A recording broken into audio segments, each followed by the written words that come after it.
जय श्री राधे। मित्रों, वैदिक ऋषि यूट्यूब चैनल में आपका हार्दिक स्वागत है।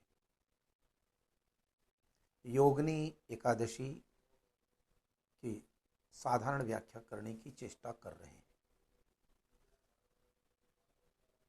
प्रथमतः नारायण को प्रणाम करें।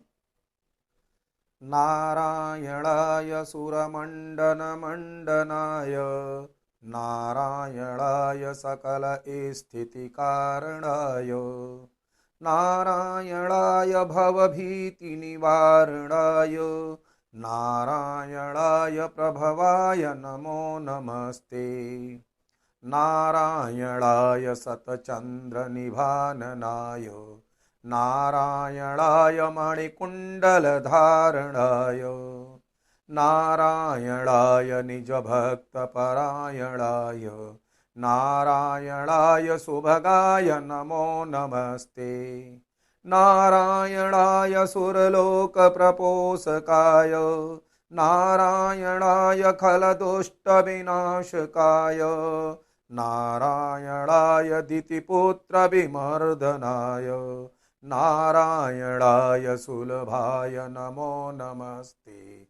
नारायणाय रविमण्डलसंस्थिताय नारायणाय परमार्थप्रदर्शनाय नारायणाय अतुलाय अतीन्द्रियाय नारायणाय विरुजाय नमो नमस्ते।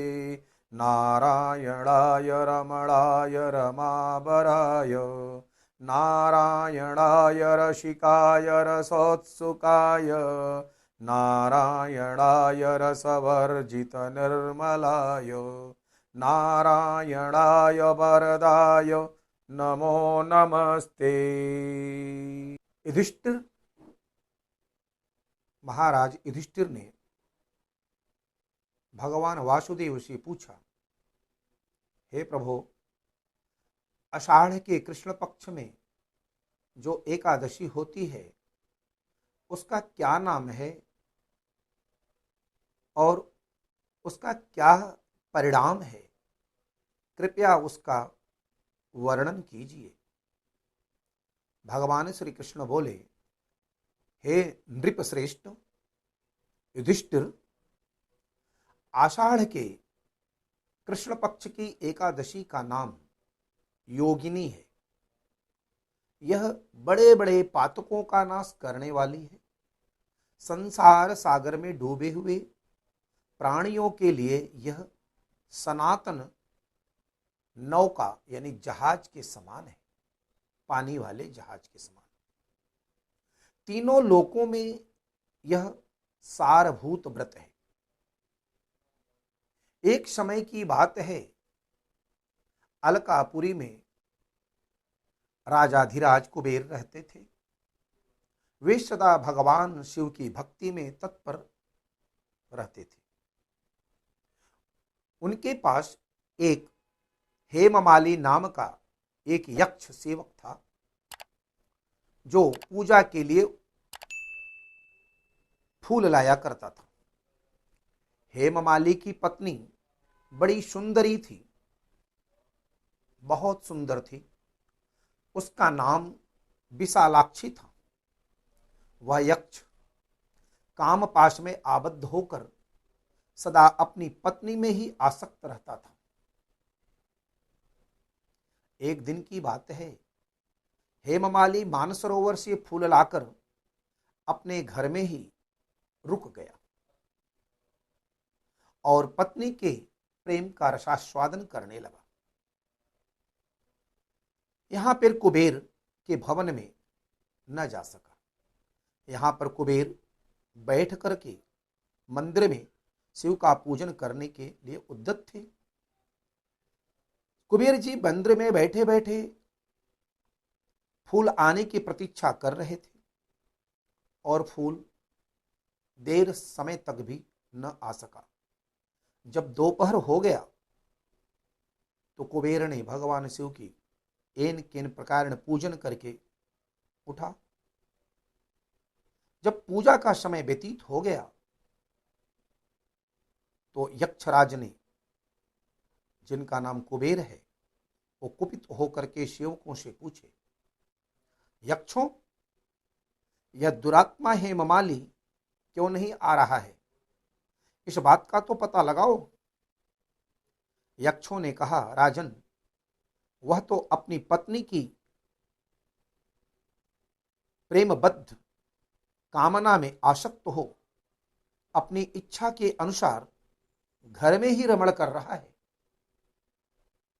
उनकी बात सुनकर कुबेर को क्रोध आ गया और तुरंत ही हेममाली को उन्होंने बुलवाया। हेममाली को जैसे ही पता चला कि कुबेर ने बुलाया है और उसे भान होता है कि मैं तो पुष्प लेकर के पहुंचा ही नहीं, तो हेममाली के नेत्र भय से व्याकुल हो गए। वह आकर कुबेर के सामने नेत्र को नीचे झुका करके खड़ा हो गया। उसे देखकर कुबेर की आंखें क्रोध से लाल हो उठी। वे बोले, ओ पापी, ओ दुष्ट, ओ दुराचारी, तूने भगवान शिव की अवहेलना की, अतः जा, कोढ़ से युक्त हो जा और अपनी उस प्रियतमा से वियुक्त होकर इस स्थान से भ्रष्ट होकर अन्यत्र चला जा। कुबेर के ऐसा कहने पर उस स्थान से वह हेममाली नीचे गिर गया।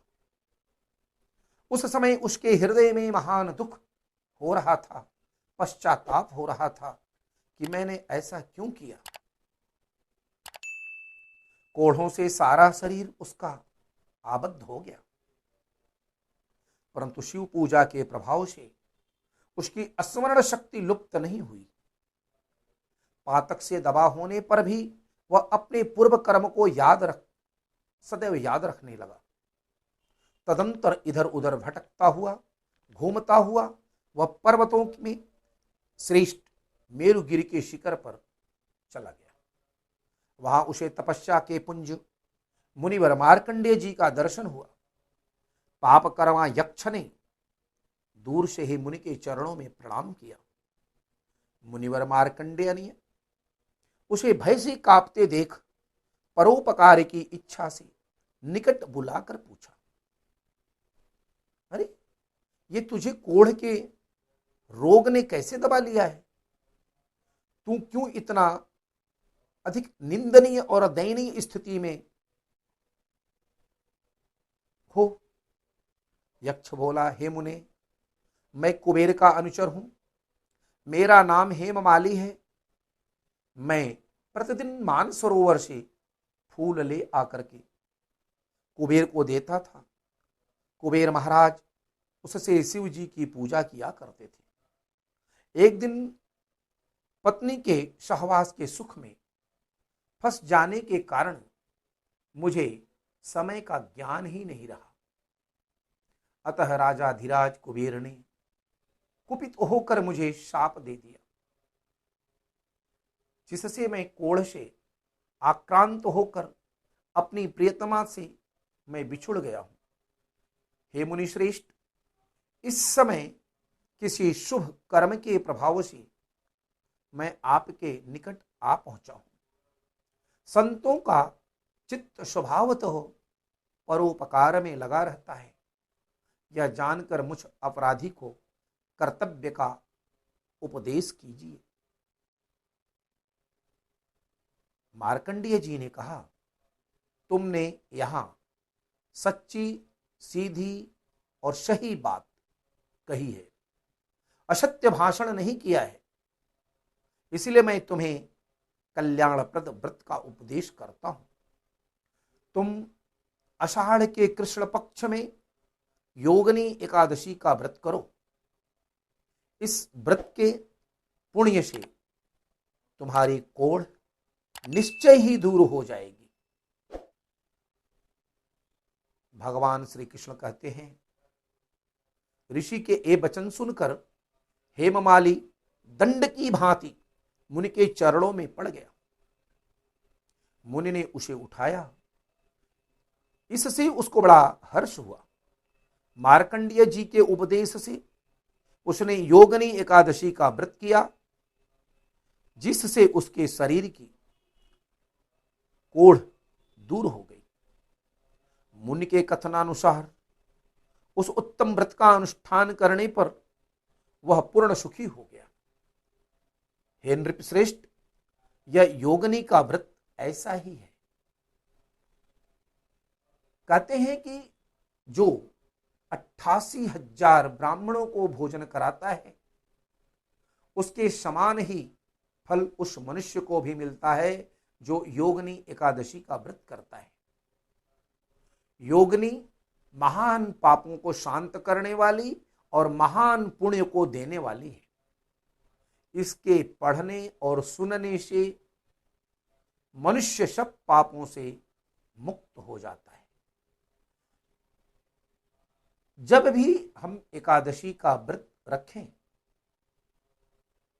उस समय हमें अपने मन, वचन और चित्त को स्थिर करके भगवान नारायण के अंदर प्रीति उत्पन्न करने वाले भाव उत्पन्न करना चाहिए, प्रयत्न करना चाहिए।